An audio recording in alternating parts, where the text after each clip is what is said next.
Bueno, entonces, en síntesis, para cerrar esto un poco la idea, que ustedes van a encontrar en un apartado del texto los tipos de religiosidad. Cuando está hablando justamente de los tipos de religiosidad, está justamente hablando en el momento de la Reforma, donde el protestantismo surge de esta tensión religiosa.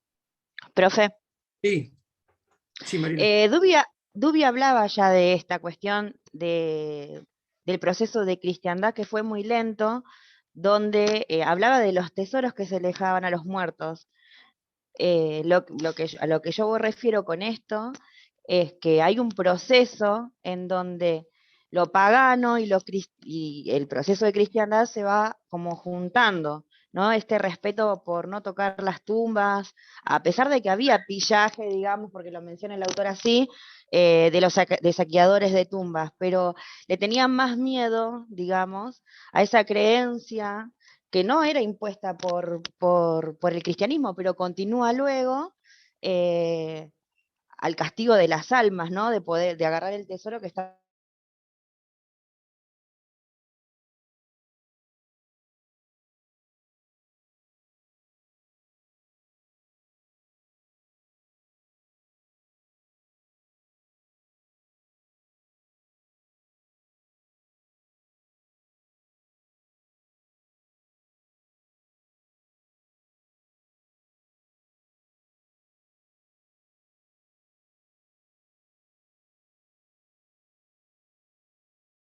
Digo, porque en realidad...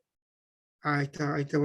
No sé si es una problemática, porque en realidad, primero no es un tabú, es una realidad. Dubí lo mira como un tabú, pero es una realidad propia de lo que estuvo pasando. Esa es la gran diferencia entre Huizinga. Huizinga lleva, digamos, a este plano, a esta mirada historiográfica, como una realidad cultural, no como un tabú, ¿no? Entonces, él se hace estas interrogantes y está tomando las fuentes para direccionar a esto que yo les mencionaba a ustedes, que la religiosidad popular, digamos, del paganus, está ligada puramente con la cultura, no con lo eclesiástico. ¿Se entiende? Esto me parece que es el corazón Sí, profe. de Sí. la cuestión, ¿no? Que esto lo vemos en la actualidad con el Gauchito Gil, con San La Muerte, con San Baltasar, la difunta Correa, ¿sí? Todas estas creencias populares que no están ligados con lo eclesiástico, sino están ligados con la religiosidad, está ligado con la cultura, ¿no? No voy a entrar en cada una de estas, pero hay una autora que, que habla sobre la religiosidad, me parece que es María Rosa, ya después se los voy a pasar, que trabajó históricamente cada una de estas creencias populares, ¿no? Digamos, esto está muy, muy fuerte, podríamos decir, en las creencias de nuestros estudiantes, por ejemplo, ¿no? Nuestros estudiantes, digamos, si son de pueblo bajo, están con esto del Gauchito Gil muy fuerte, ¿no? Y sobre todo... ¿Usted dice el texto de María Rosa Lojo? María Rosa Lojo, muy bien, Florencia, gracias. María Rosa Lojo, ¿sí? Justamente trabaja cada una de estas creencias muy interesantes, porque el Gauchito Gil era federal en Corrientes.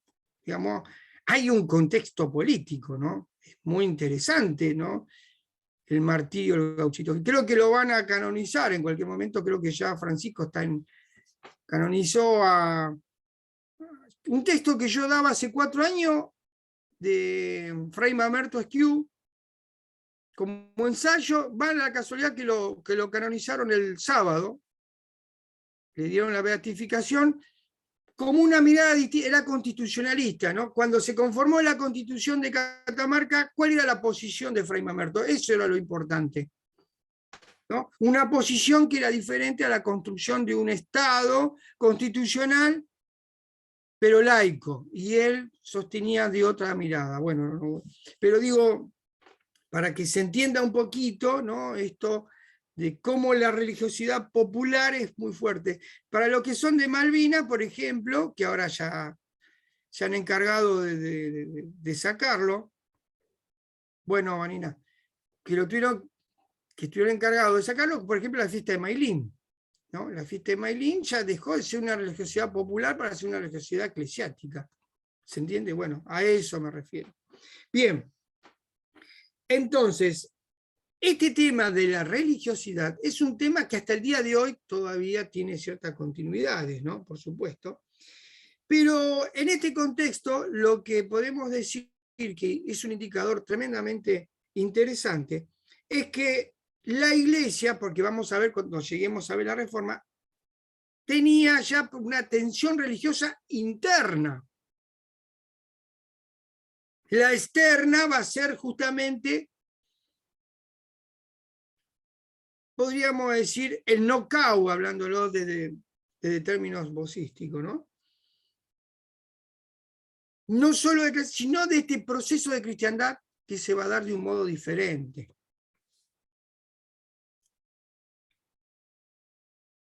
¿Puede repetir, profe?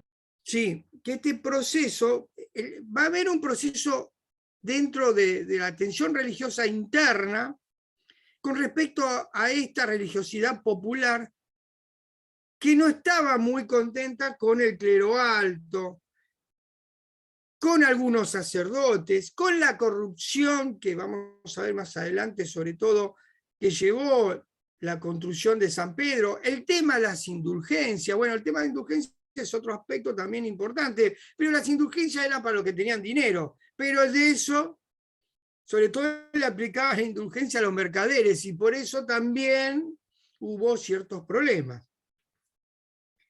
Entonces, frente a este contexto interno de esta tensión religiosa interna, que luego va a terminar con la tensión religiosa externa a través de la Reforma y la Contrarreforma, la Iglesia, o sea, los sectores altos de la Iglesia, empezó a buscar algunos aspectos. Por ejemplo, tomó en la Contrarreforma este aspecto del romanticismo de los santos, pero no con los del pueblo, sino con a los hombres y reyes, que esto es lo que llama la atención y es muy interesante, por lo menos con Carlos V de Francia, o sea, estos grandes personajes como modelo de religiosidad, pero eclesiástica, no popular. La piedad y el pecado de Luis de Orleans, cómo Luis de Orleans se,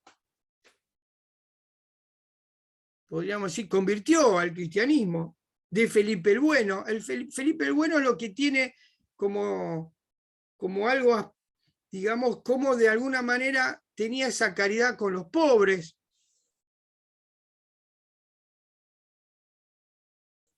Con esto, ¿qué está diciendo? ¿Qué está diciendo el autor? Que en este proceso hay un dualismo, chicos, un dualismo donde la fe está presente, pero de una manera distinta.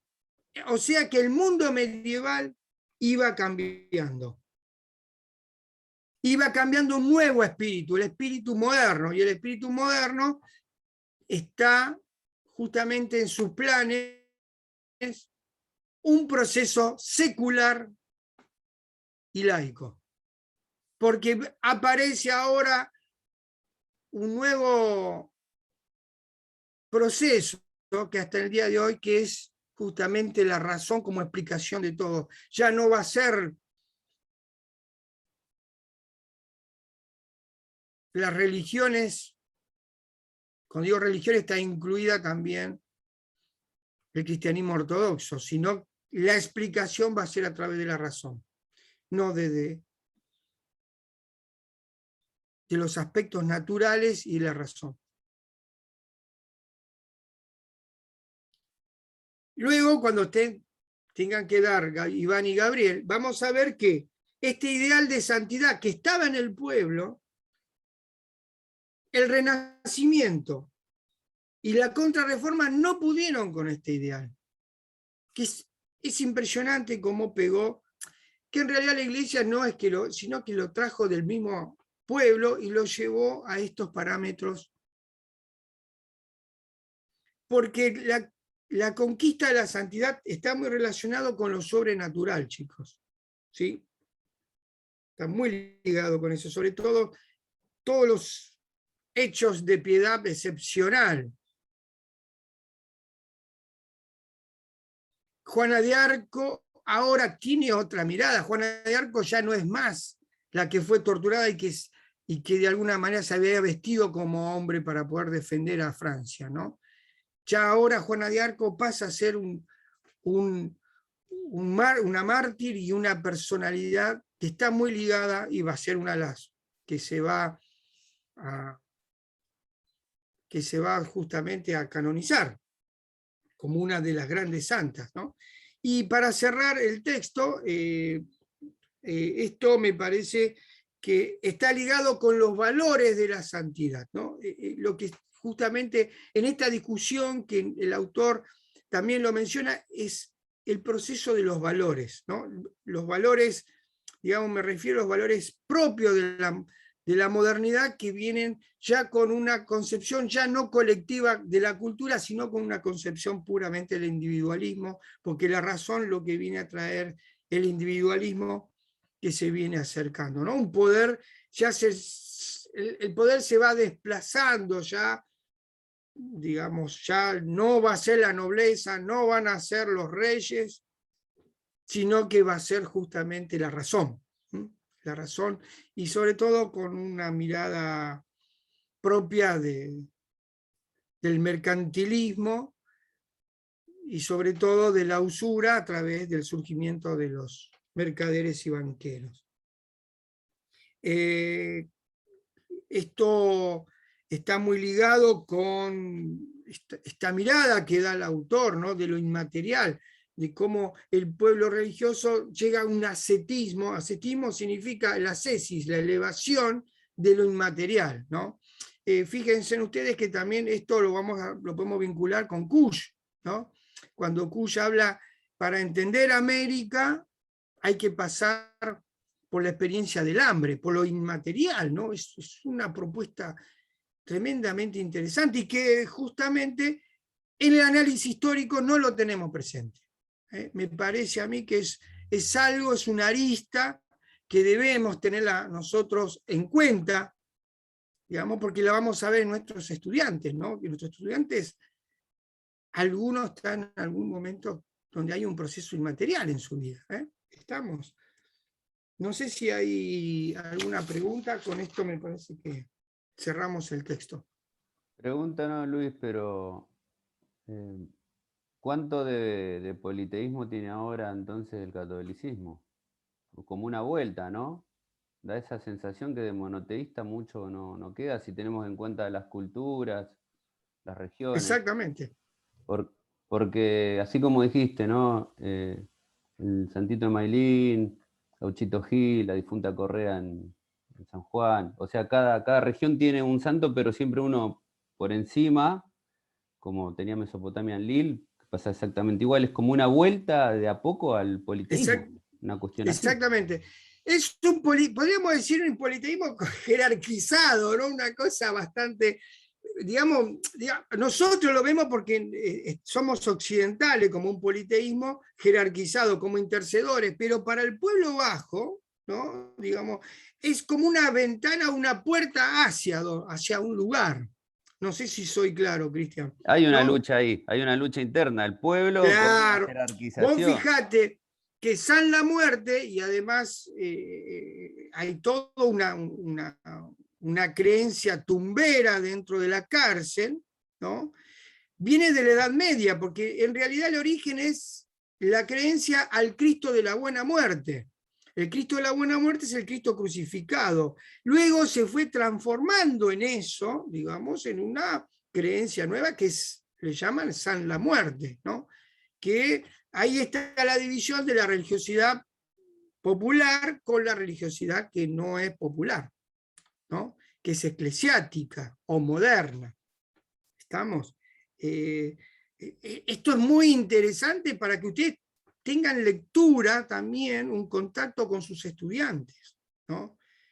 Que no los agarren mal parados con estas cosas, porque está muy fuerte, digamos, en el pueblo bajo estas cosas, ¿eh? Que son muy interesantes y que a uno moviliza también a interpretar, indagar sobre esto, ¿no? Y sobre todo en la historia, que me parece que es una deuda que tiene la historia, como, bueno, María Rosa Lojo, dijo Florencia, ha trabajado esto, y es una historiadora muy interesante, porque se ha metido con cosas, no está estudiando los chacareros de, por ejemplo, de Junín. ¿A quién le interesan los chacareros de Junín? Bueno, solamente algunos que estamos haciendo un trabajo, o los que están haciendo un trabajo de investigación, exploratorio. Pero estos trabajos son muy interesantes y que a veces no se los tienen en cuenta, ¿eh? Lo voy a colocar ahí como, si ustedes algún día lo quieren comprar o lo pueden bajar, interesante que lo tengan, ¿no? A los chicos les gusta mucho estas Se cosas, ¿eh? llama Cuerpos Resplandecientes, el de María Rosa Lojo. Ahí está. Y a los chicos les gusta mucho, chicos, esto. Igual que los textos de Balmaceda, los chumeríos de la historia, los amoríos estos de Balmaceda, los amores, digamos, de la época colonial y en Argentina, son cortitos y atrapan mucho a los estudiantes. Digamos, atrapan en el sentido de que salimos un poco de esta historia de bronces y de fotografía, sino una historia que tiene que ver con gente que sentía, que iban al baño y que iban y tenían miedos también, ¿no?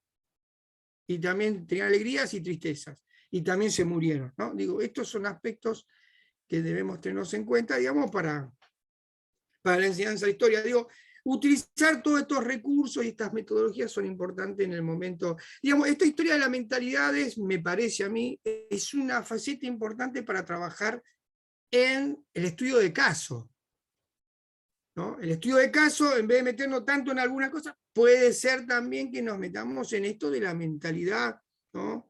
Sobre todo con los inmigrantes que vinieron de las provincias o de países vecinos, ¿no? Hacer una reconstrucción histórica del siglo XX o de la historia reciente con estos parámetros, con la historia oral, qué sé yo, ese tipo de cuestiones. ¿Estamos? ¿Alguna preguntita más? Espero que le haya gustado el texto y que me parece que es una mirada más, ¿no? De poder hacer historia, ¿no? Muy interesante, ¿no? Que no se la tiene en cuenta muchas veces, pero me parece que debemos hacerla. Bueno, Gabriel, si lo pueden comprar, también es la historia, la biografía de Dorrego tiene que ver con esto, un poco, ¿no? Hace toda una descripción hermosa, sobre todo la última parte, cómo Rosas prepara la pompa fúnebre de Dorrego, ¿no? Fue una cosa, y eso, chicos...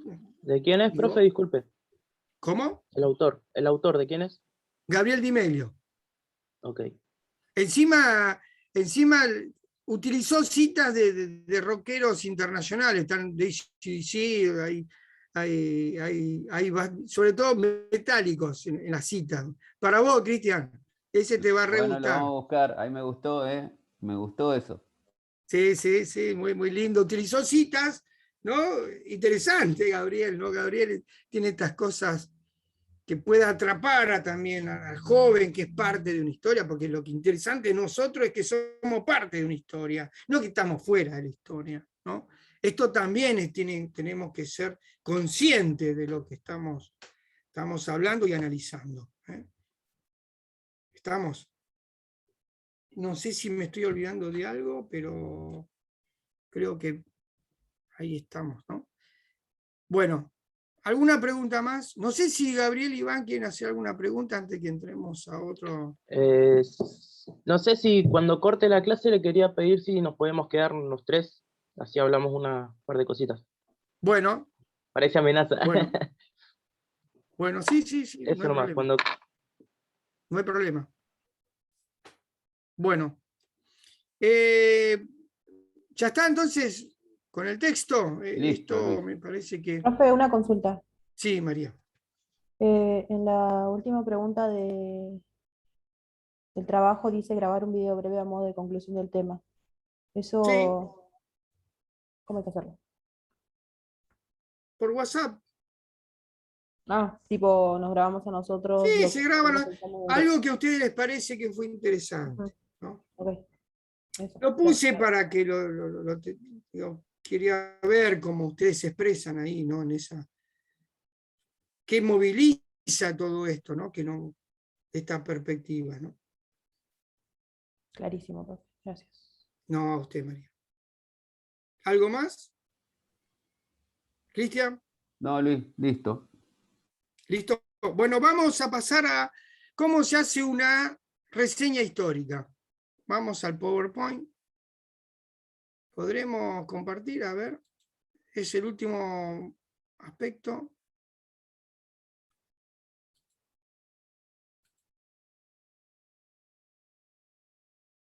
Bueno. Acá yo hice un trabajo con la reseña histórica con respecto a Gabriel Di Meglio, pero bueno, tengámoslo en cuenta de otra manera. Hice este Power con más o menos algunas cosas que a mí me parece que son interesantes y que en una reseña histórica debe estar presente. Reseña histórica es leer un texto que le voy a dar. ¿Qué va a ser? Ya está, ya se lo digo. Mercaderes y banqueros de Le Goff. Cristian lo subió en el grupo y yo se los voy a subir este Power para que ustedes lo tengan y después lo puedan utilizar. Y además creo que Sergio en tercer año, el año que viene, ustedes en investigación van a tener que hacer. Entonces me parece que es un momento lindo para poder preocuparnos por esto. Este va a ser el último trabajo, ya no van a tener más trabajos. Bueno, el texto, lo primero tengo que fijarme el tema de la preocupación que tiene el autor. ¿Cuál es la preocupación que tiene el autor con respecto a su trabajo?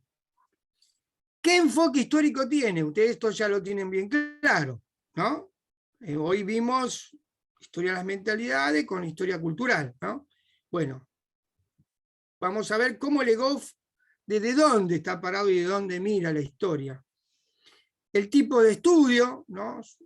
Es un estudio exploratorio, es un estudio desde el punto de vista científico, por supuesto que está hablando de Le Goff, es un trabajo totalmente científico, porque vamos a ver cuáles son las fuentes que trabaja. Perdón. Debo contextualizar en la reseña, ¿sí? Ubicación espacio-temporal, el proceso histórico que está hablando el autor. ¿A dónde ubicó su trabajo? ¿En qué proceso histórico está hablando? Luego de contextualizarlo, ¿no? El punto C está ligado a esto del estado de la cuestión. ¿Qué es el estado de la cuestión? El estado de la cuestión, que también lo van a hacer el año que viene, es, el autor va a mencionar este punto de vista, ¿no? Este proceso histórico, este enfoque, este tema de preocupación, este problema, ¿no? ¿Quién lo trabajó? ¿Hay alguien que lo haya trabajado? ¿Sí o no? Bueno, a eso se refiere con estado de la cuestión, ¿no? ¿En qué estado se encuentra la investigación con respecto a este problema, a este tema o a este contexto? Esto, si lo encuentra bien, si no, no se hagan problemas, porque es bastante complejo esto del estado de la cuestión, pero bueno, si ustedes encuentran algo con respecto al estado de la cuestión, bárbaro, si no, no se hagan problemas. Digamos, el estado en que encuentra, ¿ves? El interrogante, el problema. Es un trabajo historiográfico el estado de la cuestión, por eso digo que también esto lo vamos a profundizar el año que viene con Historia Argentina. Bueno, esto está muy ligado con el debate historiográfico, algunas afirmaciones que sean polémicas, ¿no? Bueno, luego voy a colocar el título capítulo y el texto del autor.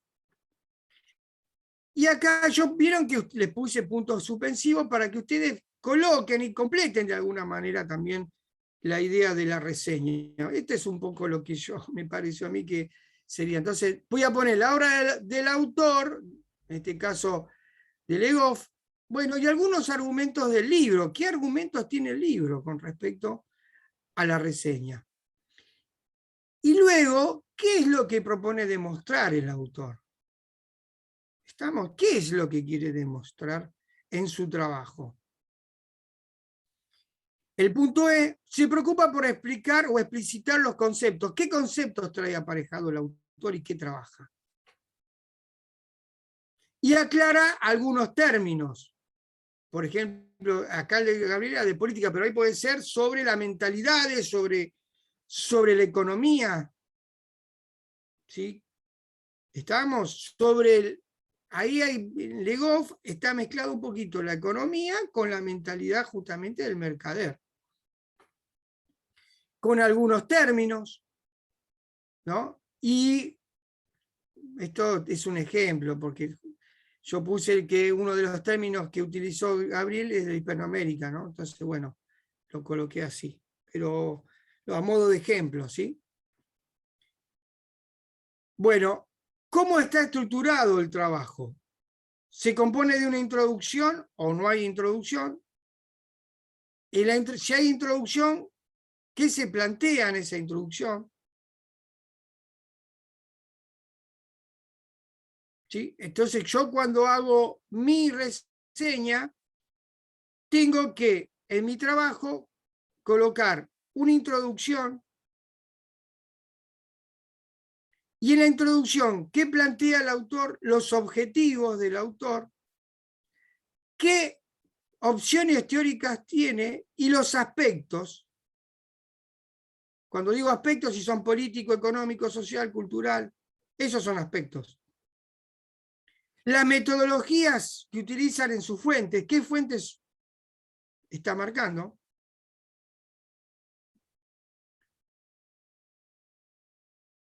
Si hay algún trabajo análogo que compara al autor, si hay una comparación con otros autores o vinculación con otras fuentes, esas fuentes trabajadas, ¿de qué archivos vienen? Si son memorias, relatos, viajeros, autografías, censos, periódicos, ¿qué tipo de fuentes son? ¿Cómo son los capítulos? Ustedes van a tener que colocar el capítulo, cómo están ordenados cronológicamente. Si es cronológicamente, con escalas de tiempo o escalas geográficas. Eso es todo el desarrollo. ¿Cuándo termina el trabajo? Con una conclusión. Esa conclusión tiene justamente, puede terminar con una cuestión, o sea, una pregunta, o con unas respuestas con respecto a esas preguntas. ¿Sí? O sea que en el desarrollo voy a colocar qué es, a dónde apunta cada capítulo. ¿Estamos? El primer capítulo reconstruye y coloca, por ejemplo, el contexto, el tiempo, lugar y análisis en que va llevando la fuente. El segundo capítulo, el autor, ¿qué hace? Aborda, por ejemplo, a una significación, a una politización del lugar, ¿sí? Busca ejemplos teóricos, cuál es la propuesta. O sea, cada capítulo tiene un espíritu, ¿no? Que eso es un poco lo que queremos marcar. ¿Qué pasa en el tercer capítulo? Si describe qué es lo que de alguna manera está realizando. El cuarto capítulo, si está dedicado a analizar conflictos o qué tipo. Esto de acuerdo a la adaptación, digamos, del texto, ¿no? Y el último capítulo, por ejemplo, el autor vuelve a desmenuzar o qué hace el autor, ¿no? Y cómo cierra los capítulos. Acá es una visión propia de nuestra. El mayor mérito del libro, en la conclusión, voy a colocar, es describir el conflicto o desde el punto de vista historiográfico, que es lo que está marcando. ¿Sí? En la conclusión también voy a plasmar los temas históricos que mayormente, si casos o no, bueno, en este caso tiene que ver justamente con el trabajo de Gabriel, pero tómenlo como un ejemplo, esto es un ejemplo, ¿no? Y ustedes, ¿qué síntesis pueden hacer de la obra? Pues al repasar toda la obra, si me llevaron algún interrogante, hay algunas respuestas que se dieron en todo el proceso también de la materia que tuvimos en esta altura del ciclo lectivo. Y acá está un poquito lo que yo les vengo mencionando. El mayor mérito del libro puede decirse, y ahí puedo realizar alguna síntesis de algunos protagonistas individuales o colectivos, ¿sí? La conclusión puede terminar con una reflexión del autor o una cita que a ustedes les parece que sintetice toda la obra. Pregunta. Esto lo voy a subir con las consignas con el texto y las consignas propias que tiene justamente una reseña histórica. ¿Escucho? Fue claro, Luis. ¿Sí? Sí, ahora lo que estoy viendo, a ver de qué lado me pego el tiro, de cuál lado de la cabeza. No es para tanto. Por No hay favor. temor, Luis, no hay temor. No hay temor, pero por favor, acá tenemos que llevar todo adelante. Esto, una vez que lo vayan ejercitando, sale con fritas. Además, en las universidades, si van a hacer historia, todo es reseña. No sé si Gabriel o Iván tienen esta experiencia. Gabriel, Iván. Mirá cómo hace la cabecita, Gabriel. Pasa que nosotros tenemos una materia aparte que se llama Problema del Conocimiento Histórico, era Iván, ¿no? Que nos trataba toda la historiografía. Sí, Y el pero profe después más las otras bien, materias piden claro, monografía a mansalva.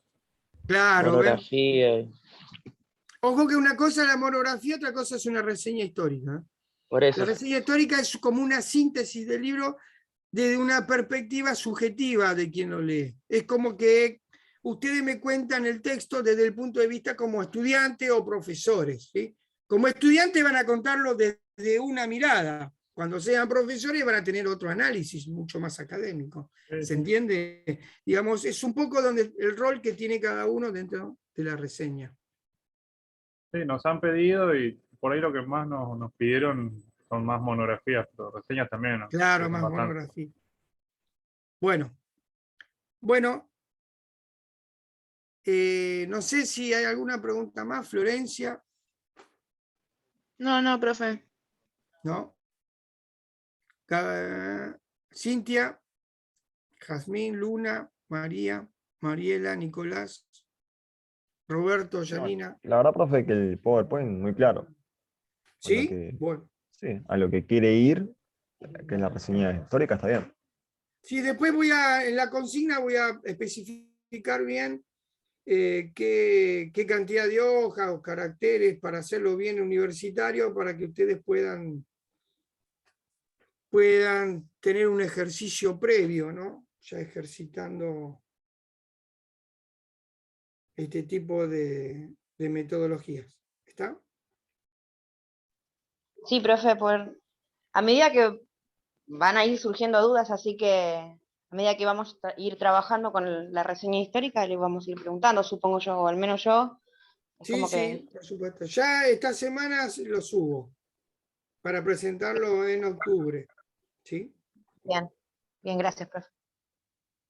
Bueno, vayan trabajándolo, no se duerman, empiecen a entregarlo antes, ¿saben, chicos? Listo, Chicas. Luis. ¿Listo? Listo, profe. Bueno, lo dejo en paz, me quedo con Listo. Iván Nos vemos y con mañana. Gabriel. Listo, profe, nos estamos viendo. Nos vemos mañana. Ya